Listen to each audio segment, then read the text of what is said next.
All right, let's do this. Welcome, ladies and gentlemen, back to another exciting edition of the Uper Farmers Cigar Garage Talks. Ladies and gents, I'm getting the itch. I gotta get out on that deck. That deck is calling me. What are we smoking? What are we drinking tonight? So, this cigar I have been frothing about. Oscar Valderas, again, that's who we're smoking. Ultra D Sumatra. Look at that. No name there at the bottom. Look at that fun there. Altar D. Sumatra. So this right here is not only a band, but it's made out of tobacco. So you actually smoke through this band. I've had the Leaf by Oscar. Same thing, the band on it, it's meant to be smoked through. Oh, it adds just amazing flavor combination. That Sumatra tobacco is very dark, very heavy, but that band actually adds a little bit of sweetness as you smoke through it. And oh, I've been waiting for this one. This one is delicious. Oh, gotta be careful I don't power smoke that one. The drink, of course, we're still in the Lenten season, so it's just some water. That's okay, though. I definitely want to taste every little bit of this one. So what are we talking about tonight? We're going to stick with the religious theme. I actually have this one and the next one actually planned out. So exciting. I don't think I've been this far planned ahead in a while. Let's talk about retreats. I'm talking about a retreat because my son actually is going on a pretty exclusive retreat. That's right, Vashman is heading out on what's known as a youth encounter. I didn't know much about it. Some buddies of his were signing up, told me he should try to get a seat, and he did. Turns out a couple of the priests we know actually sent out letters of recommendation that he go. We did not know at the time that he can only go once.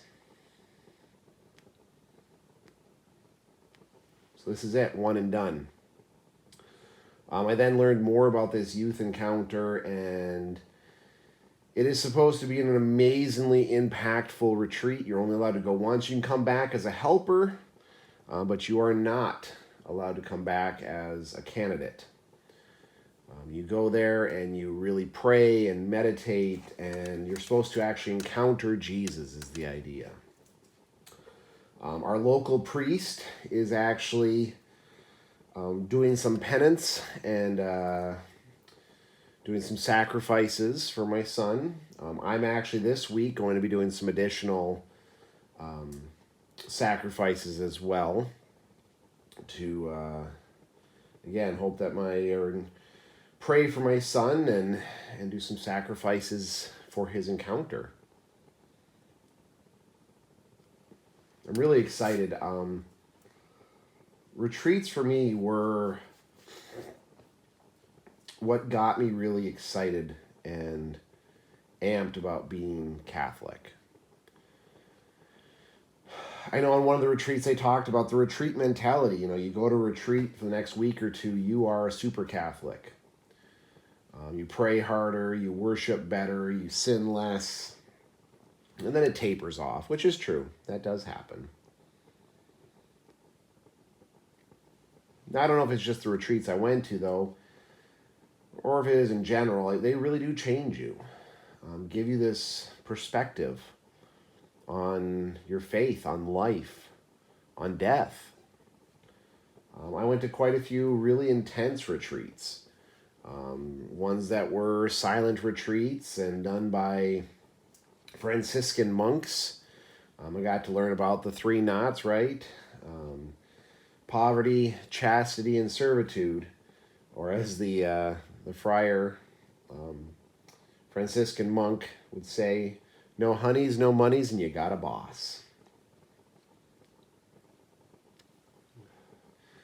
They really did help to cement my faith and my belief and helped me to really see the truth.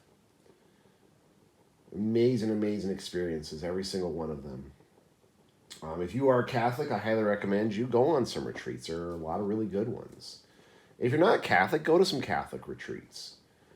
A lot of these teams that do, whether it's a Totus Tuus for the kids or Steubenvilles or whatever the retreat group might be, these are individuals who are excited and can really get you excited about your faith. They can answer questions sometimes in some of the most prolific ways that you never would have thought an answer could be so easy.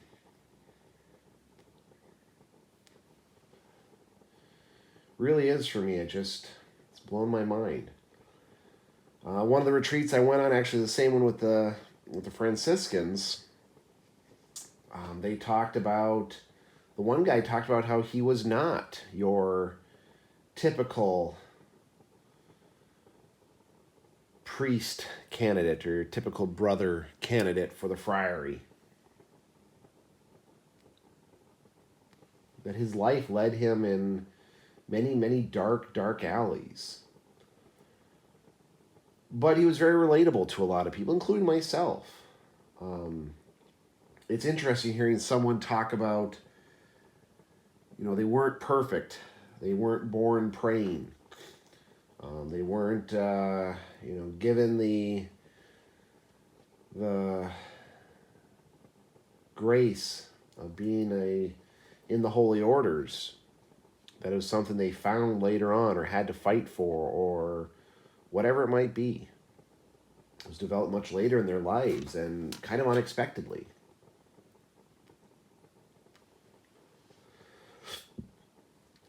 It really is. These retreats, if done right, they're a time of intense prayer. Usually you have people praying for you, you're praying for others. There's always those silent parts where you just sit and be in the presence of God. It's always one of those beautiful things that can happen during these retreats. Maybe you go to a family retreat geared around children and married couples. There's marriage retreats. I really want to find one for me and homeschooling mama to go to, but unfortunately they're usually like, you're about to get a divorce, come to this retreat. They're good, but they're not what we need. There used to be a retreat center not far from where we live. Sadly, the diocese found it necessary to close it down and sell that. If I ever strike it rich, I think I'd bring back retreats to the UP. They're far and few in between. I get it, they're expensive, they're time consuming with the crunch on priests that we have. And to bring in a team, it probably is super expensive. I do believe it's worth every dollar, of course. It is something that can't be replaced. To be around like-minded individuals who are there to learn, they're there to grow, or there to just pray. I actually had some retreat friends. I'd only ever see them when we go to retreats. The one family was the super Catholic type, but very down to earth, very plain. They had an amazing, amazing belief structure. They prayed constantly, and they were tested by God quite a bit. That is the best way to put that. I talked about that a little bit in my last video, but I firmly do believe that they God killed their cow. Talked about that. He watched out for them. Although bad stuff happened to them, they never blamed God. I mean, it was amazing to be on retreats with them. I hope they're all doing well. I haven't, of course, talked to them in many, many, many, many, many, many years.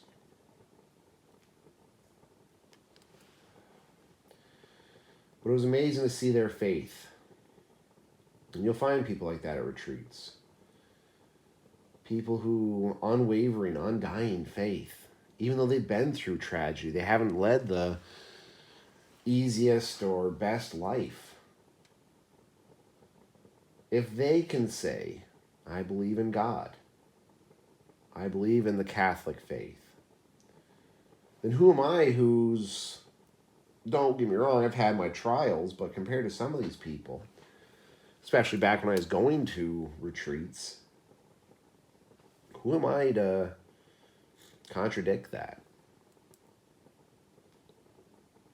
Who am I to question my own faith when someone who's been through so much more than I have doesn't even hesitate, doesn't even falter? It's inspiring, really. It's amazing. I couldn't believe it, seeing some of these people and hearing their stories.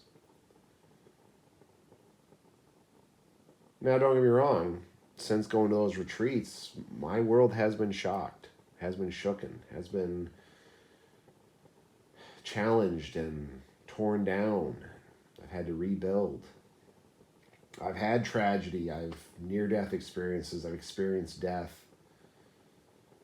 I do wonder, though, if I hadn't gone to as many retreats and met some of those people, would I still be as strong in my faith?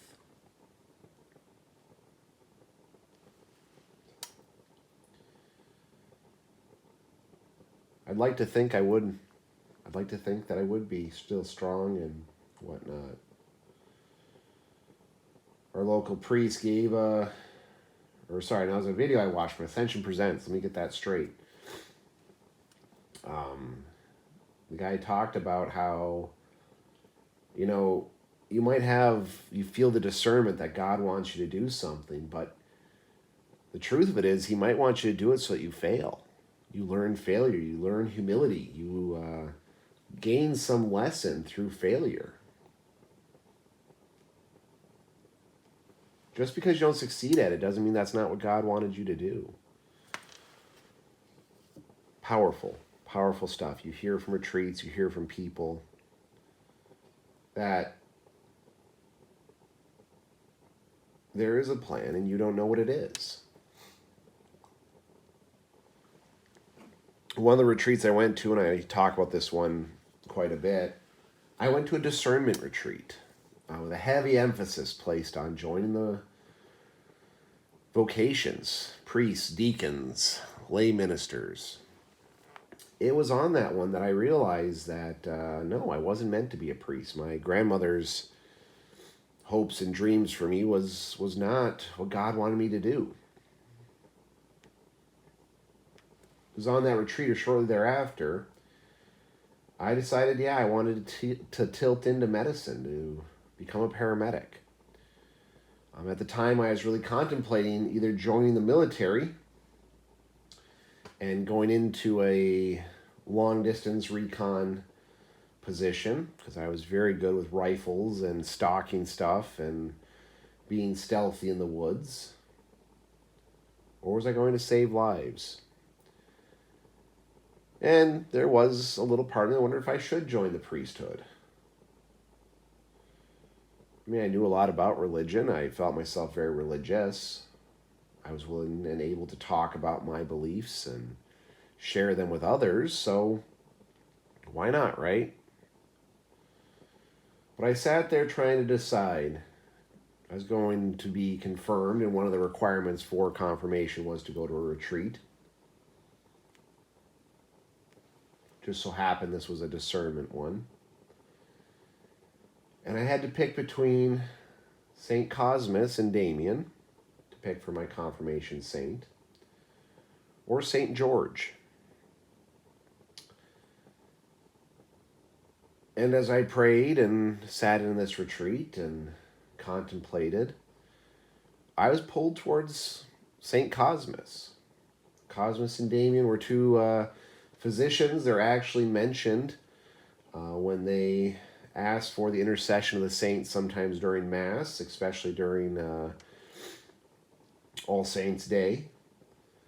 They ask for their intercessions and prayers. They're first century saints.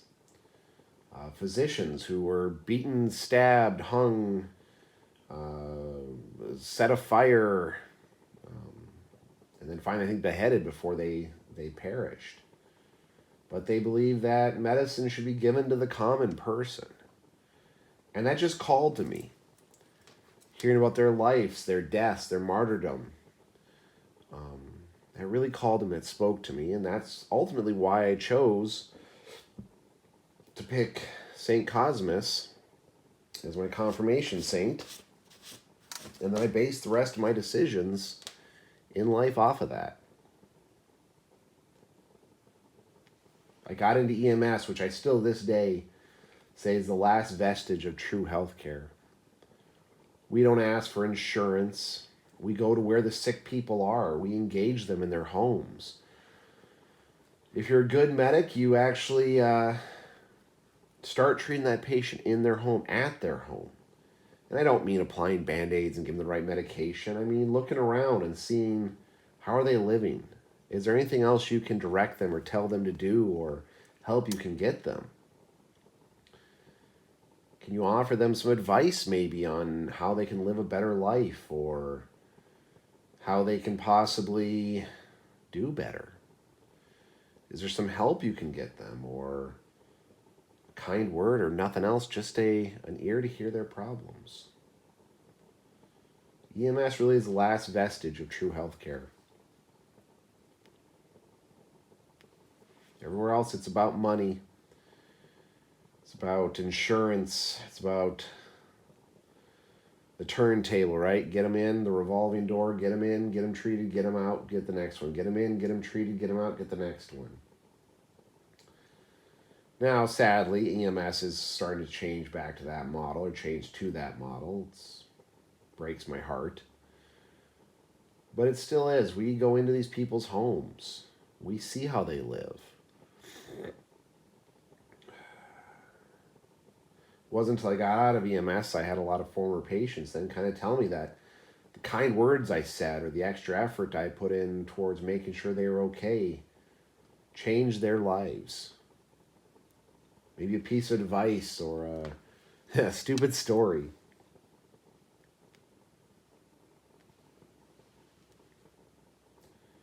Changed their lives.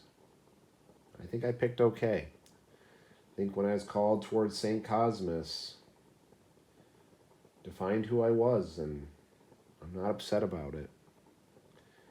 I do believe God called me to go in a few other paths, and when it was time for me to get out of EMS full-time, it was time for me to get out of EMS full-time. It's amazing what retreats can do. I hope my son gets this experience from this. I'm definitely going to sign up all my kids for as many retreats as I can. Even if I got to dip a little deeper in the wallet, as they say.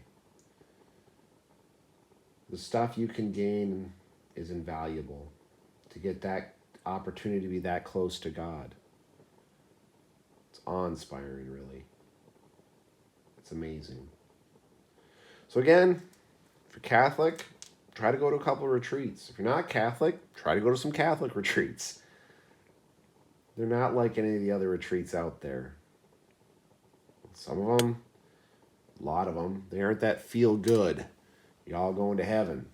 Most of them challenge you, challenge your beliefs, challenge your expectations, make you think, make you question your actions, what you've done, what you should do, what you didn't do. It's powerful. It's beautiful, really. But anyway, folks, I am enjoying the world out of this cigar. Well done, Oscar Valderas. Hit another one right out of the park. I'm going to enjoy my water, of course. But yeah, folks, I hope you're all doing well. Hope you're considering about going to a retreat. Again, hopefully a Catholic one. Hope you stay safe out there, and we'll see you on the next one.